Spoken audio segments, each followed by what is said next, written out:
Hey, this is Kip, and in this video series, we're learning how to fly the Vision Jet in Microsoft Flight Simulator 2024.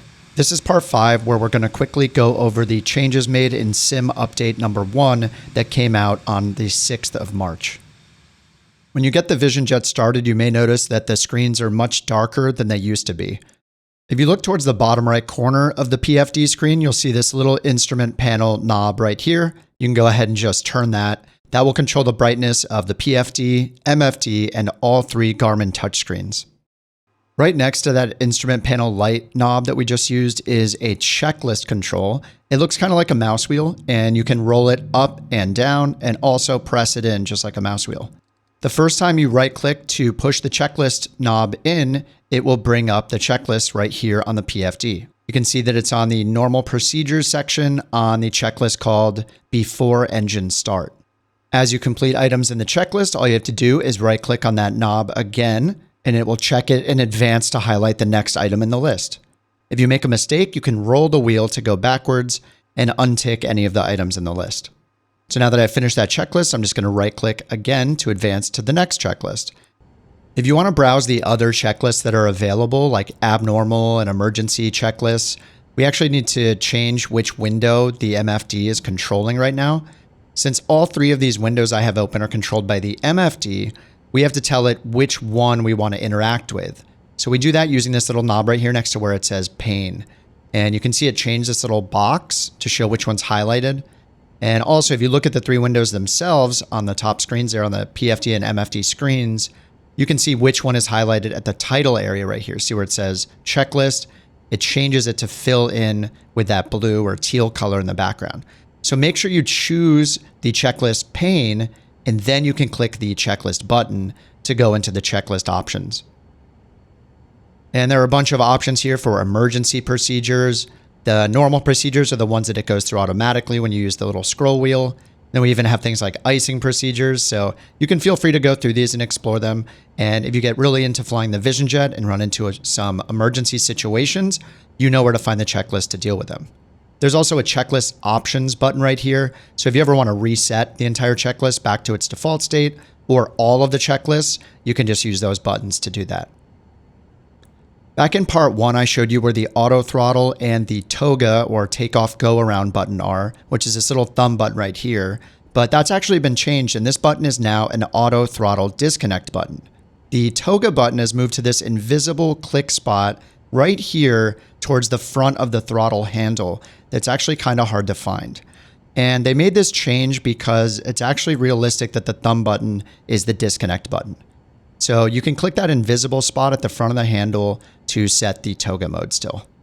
Since that's a little difficult to find, I still recommend that people go into their control settings under the autopilot and then the auto throttle section and bind some sort of button or key to this command right here called auto-throttle TOGA. For some reason, TOGA is 2 words. So if you search for it, it's TO space GA. You'll not only use that in the Vision Jet, but when you eventually get into other planes, especially airliners, the TOGA button shortcut is very nice to have. Now, if you don't want to deal with the invisible click spot or binding a key to TOGA mode, I actually pretty often don't use the TOGA shortcut when I take off in the Vision Jet. Because what TOGA mode does is just pitch you up to 10 degrees and keep your wings level. And I'd rather have the autopilot do a lot more than that for me when I first activate it. So what I normally do is come down here and hit flight level change, heading, and nav mode buttons. And because I'm lined up on the runway already, I just push the heading knob to sync my heading bug straight ahead. If we look up here at the flight mode annunciator, you can see I have heading mode active with the heading bug straight ahead. FMS or nav mode is on standby. And I have flight level change with our climb speed of 165 set automatically that the auto throttle will handle, and my initial climb altitude. Shortly after I take off and activate autopilot, it's going to automatically hold either runway heading for me and be in heading mode, and then I can turn myself onto course when I'm ready with the heading knob. Or if I have a departure procedure that starts right away, it will automatically switch over to navigation mode and follow that departure procedure. Next, let's talk about seeing other planes in career mode. You still cannot turn on multiplayer in career mode, but there was already an existing option to see the AI injected or AI controlled traffic. And you could do that by going to settings And then under general and online, there is an option called air traffic in career. This was here since the sim launched, but in sim update 1, it will now remember this selection. So if you turn this on, you will see AI injected and controlled aircraft while you're doing career mode missions. My favorite update that was made to the VisionJet is the logic of the auto throttle when you leave it in FMS mode. I just put my gear down because I was under 210 knots, and you can see it's automatically changed my speed to 180 knots. That's because to get our first notch of flaps out, which would be our next action, 50% flaps requires us to be at 190 knots or slower. So it's set our airspeed to 180, so it'll slow down so we can get our first notch of flaps out. So now that I put my flaps down to 50%, it's now changed the target airspeed again down to 140 knots. As you can see, that's in the white arc. We need to be under 150 knots to get full flaps out. So now I'll just wait until we slow down a little more. And I'm still with the autopilot on here on this approach. Now that I'm under 150 knots and it's slowing us down to that speed automatically, I can now give it full flaps. And once again, the auto throttle has set our new target airspeed to 95 knots, which is a good general approach speed. So now all I have to do is leave the autopilot on, wait until I get close enough and I'm ready to disengage the autopilot and land.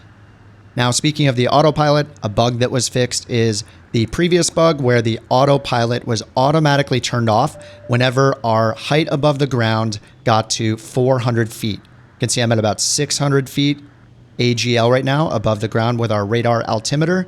The bug used to be that as soon as we got under 400 feet, it would disconnect our autopilot. And that could be a little frustrating if you were in very low visibility and you wanted to rely on the autopilot to get you down to, say, the minimums on an ILS approach, which are generally around 200 feet above the ground. It would be forcing the autopilot off, but that is no longer a bug now. We can take this down well below 400 feet. I could take it down all the way down to 200 feet on an ILS approach before I turn off that autopilot and then hand fly the last end of it there to my landing.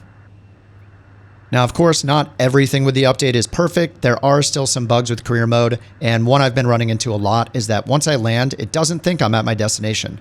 I noticed if you go into your EFB under the route and change something like your approach and then file that with ATC, then suddenly it recognizes that I've landed at my destination. So if you get this bug, I would give that a shot.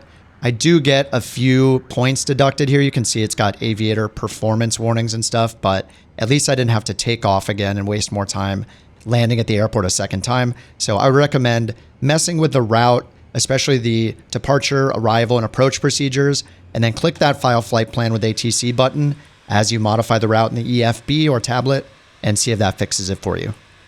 All right, those are all the major changes that I noticed with Sim Update 1 and the VisionJet. They also improved some of the lights. So landing lights look good at night now. So if you're doing night missions, you'll love to see that. And if there's anything I missed that's in this update for the VisionJet, feel free to comment below to let other people know. And as always, thanks for watching, and I'll see you guys in the next video.